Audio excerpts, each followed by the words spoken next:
অর্থাৎ ঐক্য এখন সবার স্বার্থে। যারা সংস্কারকামী জনগণ, সংস্কারকামী রাজনৈতিক দল, সংস্কারকামী সবাই বুদ্ধিজীবী, আমাদের ঐক্যের বাইরে কোনো জায়গা নেই এখন।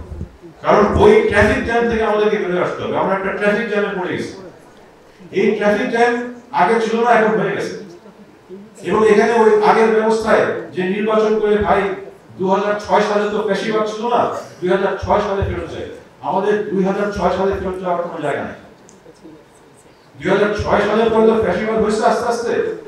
এখন আমাদের 2006 সালেও না, আমাদের 2006 সালের পরবর্তী জায়গায় যেতে হবে। এখানে আমাদের কিছু শক্ত পদক্ষেপ এখনই নিতে হবে। বড় বড় ডিফল্টার যারা, বড় বড় চোর যারা, আপনি একজন, দুইজন, তিনজন করে ধরেন, বিচার শুরু করেন। তাদের যে চুরি করা অর্থ, এগুলো ফেরত আনা শুরু করেন।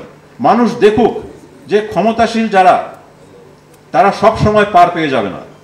আজকে সকালে বিচার নিয়ে আমাদের শহীদ ফ্যামিলিগুলা কান্নাকাটি করলো যে বিচার কোথায়। বিচার শুধু খুনের বিচার তো হতেই হবে, কিন্তু চুরির বিচারও হতে হবে। যারা টাকা চুরি করেছে, এই চুরির টাকা আমাদেরকে শুরু করতে হবে একটা একটা করে, সবগুলো একসঙ্গে হবে না। সবাইকে যদি ধরতে চান পারবেন না, আপনি দুইটা তিনটা করে ধরেন, টাকা ফেরত আনা শুরু করেন। এটা করতে পারলেই আপনার সেই গোপন স্ট্রাকচারগুলো দুর্বল হবে।